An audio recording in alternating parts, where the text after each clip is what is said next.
Hello and welcome back to KSP POV, where we play Kerbal Space Program in first person. Today we're going to continue on what we did in the previous episode and kind of work through these early game contracts, things like breaking the atmosphere and entering into space. We are not going to get into orbit by the end of this episode, but we're certainly going to unlock some things that will help us along the way.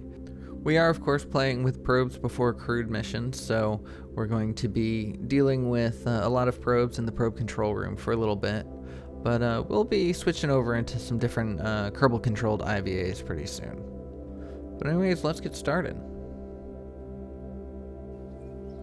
So here we are arriving back at the KSC.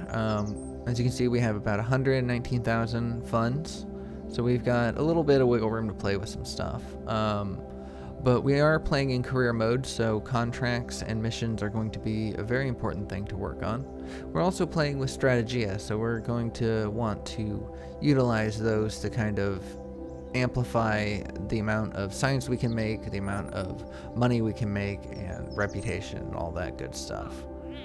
So let's first come here to the contracts. We have Reach for the Stars, which is basically just a suborbital trajectory, and Reach the Atmosphere, and that's just over 18,000 feet. Or meters, excuse me. We also have some of these testing contracts, and but if I take a testing contract, we're going to lock ourselves out of the Reach for the Stars contract, because once we pass that, the contract will no longer be available to us. So let's spend some of our money right now and upgrade the mission control. We have enough to comfortably do it and still be able to launch a rocket.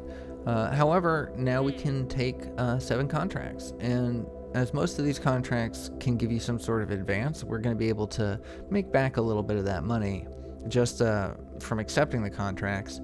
And then by the time we launch our crafts, we'll be able to make quite a bit more. So in a career mode like this, it's beneficial to be a little bit aggressive with your spending as far as upgrading things like mission control. So of course we got to grab Orbit Kerbin. We're not going to be able to do that just yet, but we have 7 contracts to work with, so might as well. So we took 6 contracts and we ended up getting about $24,000 just from accepting those contracts alone. So that's pretty good.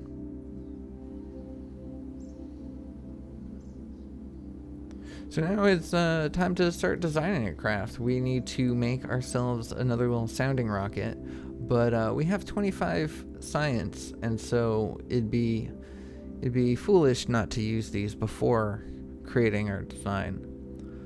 So there's quite a few things that I like. I'm wanting to get into aviation, so I'm looking at that node, but we're gonna need survivability if we ever want to take our craft and get the science and bring it back instead of just letting it explode on contact.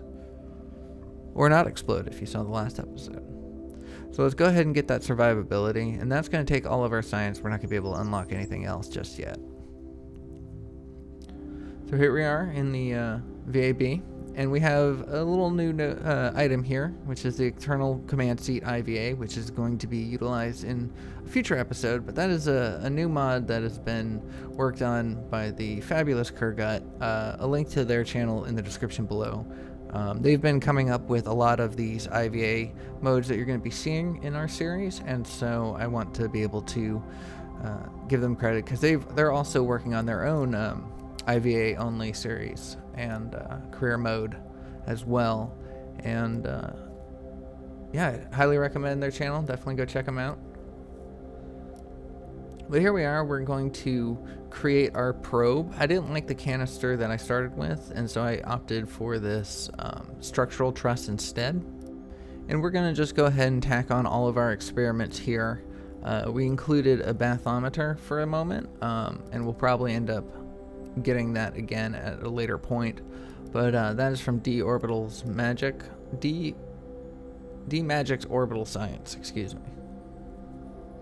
But now that we have all these things added to our craft, we're going to be able to do each experiment twice, but we need to remove them from their symmetry and add them to their own action groups. So here we are, just setting those up. And we want to do that first because the next step that we're going to work on is tucking these things into the structural truss itself, because I don't want anything to burn up upon reentry, because we don't really have a heat shield to work with this, and especially no radiators to shield these things from the heat. I do have some bugs trying to get the scroll wheel or the directional wheel to kind of work for me, so you'll see me kind of fumbling around with them.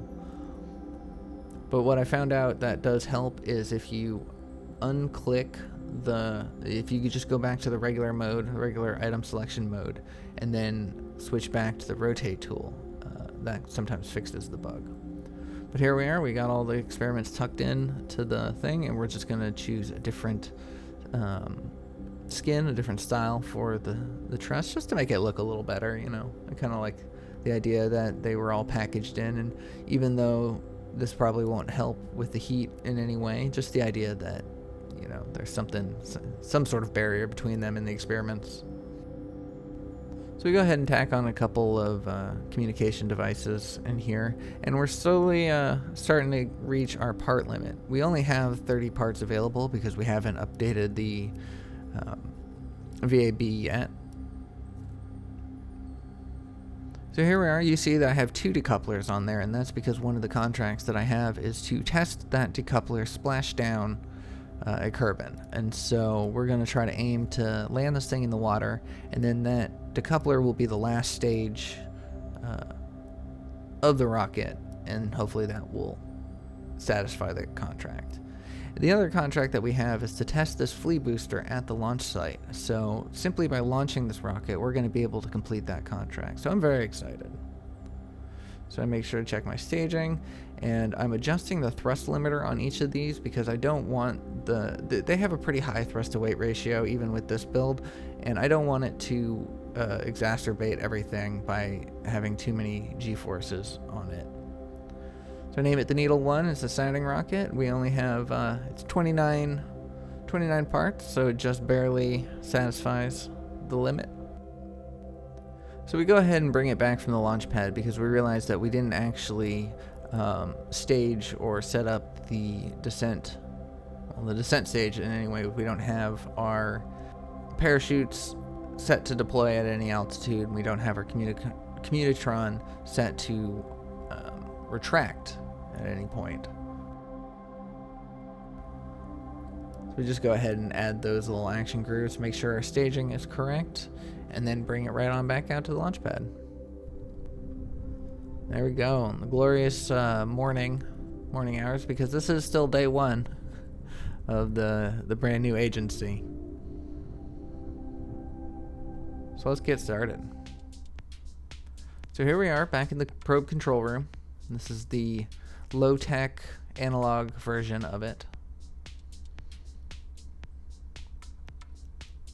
We're going to adjust our altitude warning at the crash specialist desk, and this will tell us when we reach 500 meters, because if our parachutes aren't open at 500 meters, then we have reason to be concerned. So I go ahead and turn on SAS and the altitude meter. I turn on my screens. We don't have a camera on this, so I don't know why I didn't put a camera on this, but we don't have it, so that screen's going to stay empty. And then we go ahead and launch. So, like I mentioned before, simply by launching, we have satisfied that test the flea booster contract. So 2 things you can be looking at right now is the green numbers on the screen to the left. At the bottom, the number that's slowly decreasing is our delta V in our current stage. And then the other place that I'm looking is at our nav ball in the bottom right. And that is showing that we are on a straight trajectory, going very smoothly, and everything is looking good.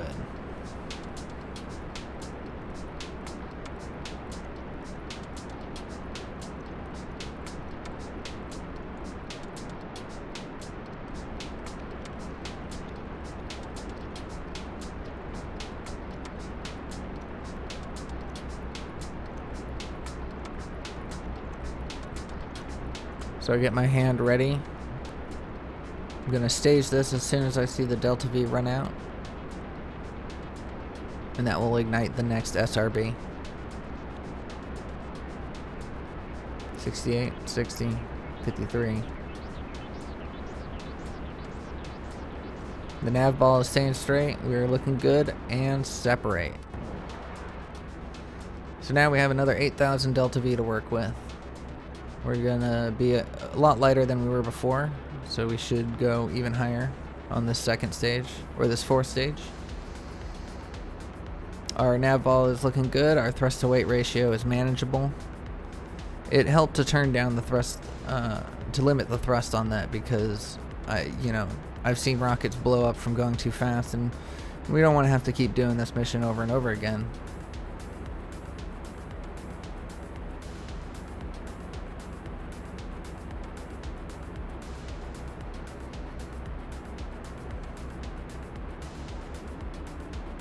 Passing 10 kilometers for our apoapsis.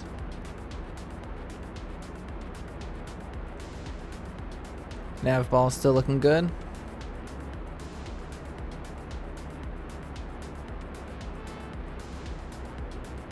You can see our altimeter at the bottom, just to the left of the nav ball. It's the bottom of those three circles. You can see how high up we are. We're just about to start reaching 1 kilometer.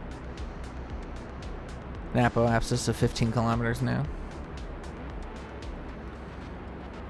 And once again, we're getting ready to stage, so we have our fingers on the trigger.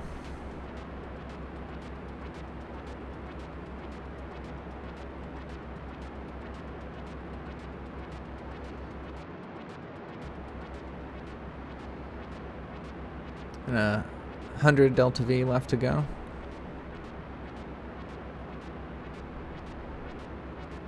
We're set to reach the upper atmosphere because our apoapsis is above 18,000. And then we stage to get to our third SRB. And at first we see that our nav ball is correct, but then suddenly it pitches over wildly. And we lose control of this. I'm pretty sure I had my center of mass and my center of lift all correctly aligned. However, something happened with this and it decided it was not going to handle that, and so we're just kind of letting it flail around. It's an SRB after all. We can't throttle it down or anything. We're just kind of at its mercy. We don't have any cameras either, so we can't really look and see what's going on with it. So I decide that it's just time to stage. We're just going to take the 20,000 meters that we have, and then I know I'm not supposed to flip out of IVA mode, but I really was curious to see what was going on with this, and I'm kind of glad that I did, because I was able to capture this majestic little dance between the two of them. You're going to see it freeze here in a second. You're going to see it freeze again in another second. That's where I'm grabbing the thumbnails from. Beautiful. So our probe has successfully separated from the SRB and is now just free floating. It only has an apoapsis of 20 kilometers, so we are not going to be suborbital yet, but we did reach the upper atmosphere, which was one of our goals. So I'm going to come here to the crash specialist desk, and we're going to just take a look at this little globe here, and it's going to tell us where our craft is set to land. I don't really zoom in, so I don't notice. I think that I'm under the assumption that we're going to be landing in the water. However, our rocket took a very wild path, so we could be anywhere. So you see in the right, we completed our Reach the Upper Atmosphere contract. We did all the science from the upper atmosphere, and that warning is the ground proximity warning. It's just to let us know that we are indeed going to be coming back home. So the chutes are armed. There's nothing really we can do now. They're set to deploy at 1,000 meters, and I believe to fully open at 700. So it's just a matter of waiting and hoping at this point. There's nothing really else we can do. We have no control over it, and don't have any visuals.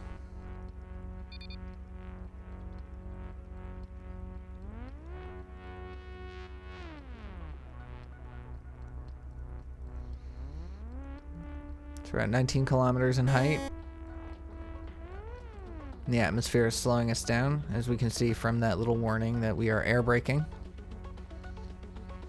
Vertical speed is pretty high. Coming down pretty quickly.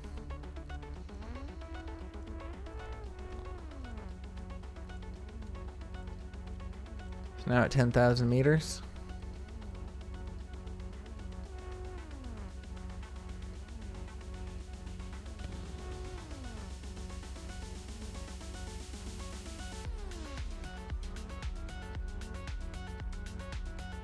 We're coming down fast, but our angle is pretty good.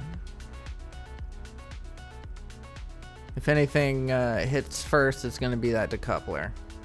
So hopefully the science payload will survive from this.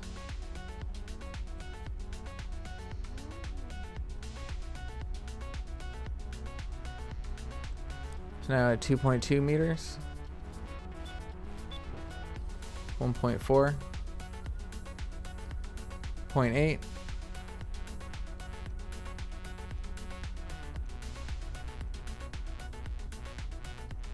all right, at 0.7 kilometers, we should be seeing our parachute open. The nav ball, however, is a little confusing to read, and I can't quite tell if it has opened or not. We're now at the 500 meter mark. We get our little warning. And then I see the nav ball start flipping towards the upper side. Right up there. And that indicates that something has, some parachute has opened. And it comes down to about 300 meters before it slows down to an acceptable speed. So right in the last second, it kept us at the edge of our seat on whether or not it would just impact and destroy. And we would have to just do this all over again. As we watch the altitude, we make contact, as we note on the screen to the right over there. And once again, we have no cameras. So I go ahead and do the science, but I see that it's from Kerbin Shores and not from Splashdown at Kerbin. So we did not actually complete that contract to test the decoupler. However, we did get quite a good bit of science from that. And you know, in the early game, every bit of science counts. We hadn't been to that biome yet. We did complete 2 other contracts, so we did quite well for ourselves.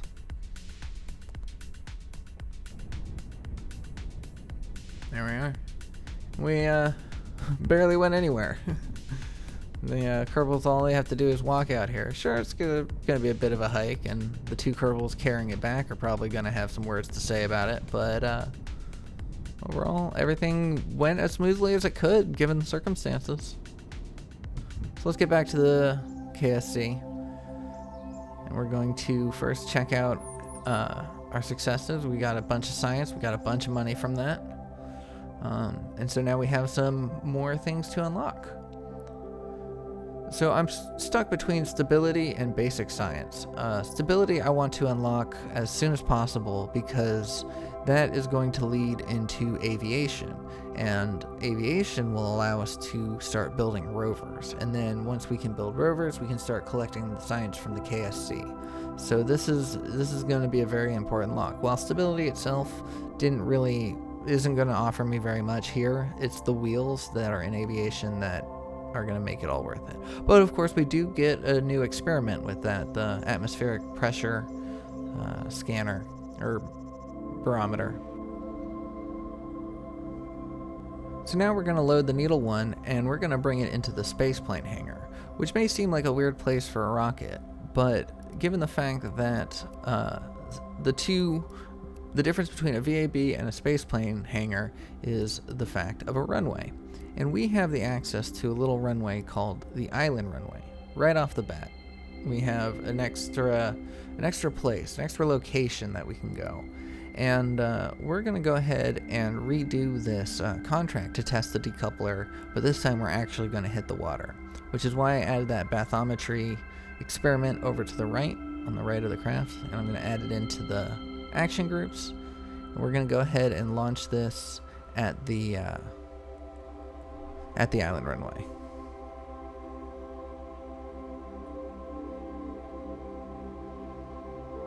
Give it a once over. My controls were a little funky at the time, and my frame rate left a little bit to be desired while in the spaceplane hangar. I wasn't sure why it dropped so suddenly, but thankfully all I had to do was add a camera to the thing. So here we are at the island launch, or not launch pad, the island runway. And we're gonna go ahead and do some science from it because we haven't been here before. We haven't done any of the science on the actual runway itself. And then we're gonna launch the thing. So coming back to the probe control room, we just get our screens set up the way that we like them. That camera is still too low tech enough that we have this big old circle right in the middle of it blocking our view. But hopefully soon we'll be able to unlock enough science to get the node that has the better quality cameras, and we'll be able to see a lot more. There we go, and we're ready to launch. So I have to go south to reach the water. So I go ahead and wait until my surface speed is at 100 meters per second or more. Go ahead and turn on my instrument lights so I can see a little bit better. But now that we are going fast enough, I can start tipping myself over southwards. So I'm keeping an eye on the nav ball, and I'm doing it ever so gently because a rocket of this caliber, this size, this aerodynamics and all that stuff can flip over very easily. So it's good to be very slight with your movements, and I don't actually have to go very far. I don't need to reach any sort of altitude. Basically, I just need to get myself over the hill that separates the runway from the water. So here we are. We're getting that warning because we're rolling excessively. Our G's just went up considerably because we started flipping over, but it's okay. We just killed the throttle, and we're just going to coast a little bit. We activated our descent stage so that arms our parachute. We only have an apoapsis of 3.2 kilometers, so doing pretty good. I don't think we should have any problems with this. We should definitely reach the water. Looking at the nav ball spinning around, and then I'm looking at the camera out there, and I'm seeing these clouds and just enjoying the peacefulness of being in this room. There's something quite immersive about this mod, the probe control room mod. It's just all the little switches and gauges. It just really involves you as the player in everything that goes on. So we hear our parachutes deploy at 1,000 meters, and we're watching the altimeter go down. And once we hit 500 meters, we should hear it again. There we go. And very shortly, our nav ball will flip around as the air catches the chutes and slows us down. So I believe, especially as I look at the speedometer, that this is going to be a successful launch. We're going to land in the water. We're going to collect our science. We're going to test our decoupler. We're going to get a lot of money from that. Now, in this early game, I mentioned this in all my series, but in this early game, I'm not really fast forwarding through a lot of our launches. We're going to be showing pretty much everything that we do because everything is relatively new, at least seasonally speaking. In later episodes, we'll probably, fast forward through certain parts that we've seen countless times. But for now, we're just gonna kind of enjoy the ride of the full launch from takeoff to splashdown. So here we are, landed safely in the water, as expected. And I go ahead and I tilt the probe over to the side. I put the camera on the same side as the bathymetry meter because I wanted to tip it over to make sure, to just absolutely guarantee that it was underwater and reading correctly.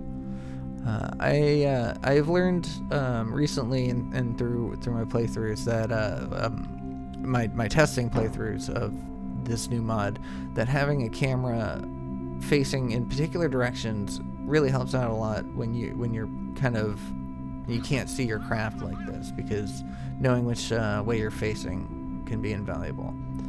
And then before I go, I take a look at my craft, and I'm just amazed at how perfectly balanced it is. here we go. We got a bunch of science from that. We just went ahead and did every experiment we could there because that is a free zone. We can do any experiment we want there without any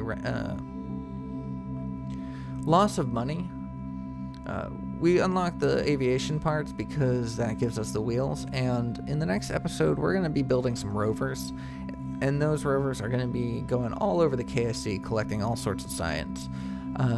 A lot of people like to build a rover and just collect all the science out of every biome right in the beginning, get a big old smack of science, but for us, we have contracts that ask us to do certain experiments in certain biomes and everything. And these contracts are so repeatable that we can end up doing all the experiments in every single biome eventually just by doing all these contracts and get 30,000 funds every single time we do it. So we're going to be doing some rover grinding in the next episode. So unlocking wheels is going to be the first step of that.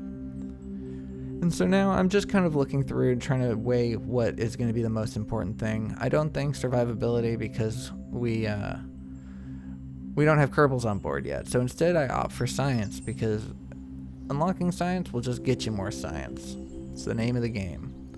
But anyways, that's where I'm going to leave today's episode. Thank you so much for watching. I hope you enjoyed it. I hope you're looking forward for more Season 3 of KSP POV. If you did, please give me a like, drop me a comment below, let me know your thoughts, and I will see y'all in the next one. Take care.